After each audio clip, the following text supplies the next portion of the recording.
Bazalwane, namhlanje nje we are in a faith service. Ngifisa ukusho lamazwi ukuthi ivangeli lokukholwa, the gospel of faith, engilokhu nje ngimhlohla ngalo.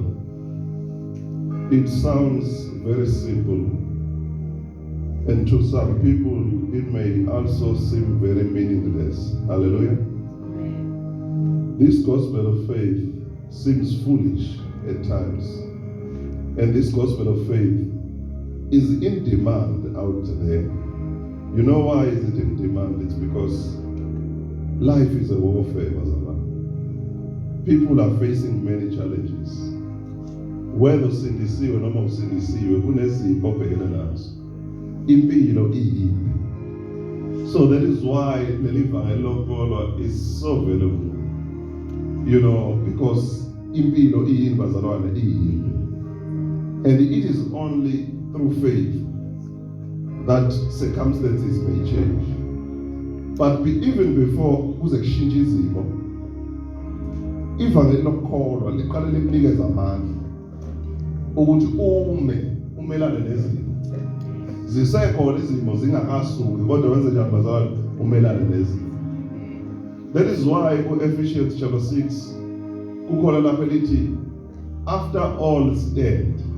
Phezu kwakho konke njani yima. Hallelujah.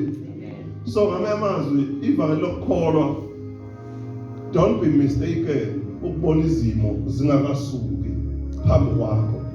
But already ivangeli lokukholwa liyakuqinisa ukuthi umelane nezimo. Because ngokwenhloso kaSathane lezi zimo obhekene nazo kufanele ukuthi wena ungakwazi nokuma. But ngenxa yokukholwa uyama. So uqala nje ucelebrate lokho inkinga zisekhona, ucelebrate ukuthi uyakwazi ukuma ubhekane nalezi inkinga. Hallelujah bazalwane.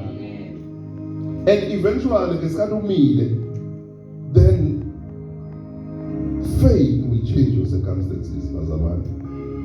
So and this is the reason, bazalwane, I will never stop preaching this foolish gospel of faith.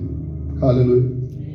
And it's the reason God has established this church, Supernatural Faith Ministries International, to raise and to train abantu bokholwa.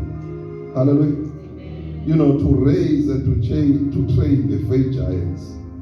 And believe me, bazalwane, I am going to be faithful to this message. Hallelujah. This is an assignment, bazalwane. You know, I'm going to be faithful until the undying faith is formed in you. Hallelujah.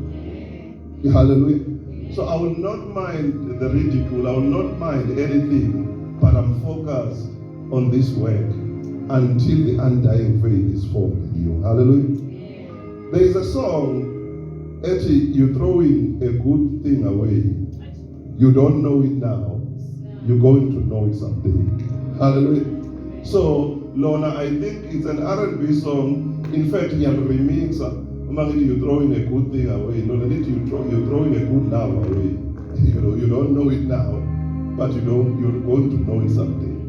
So, but I want to say you're throwing a good thing away. You don't know it now, but you're going to know it someday. So the message of faith is one of those that we tend to undermine and think we don't need.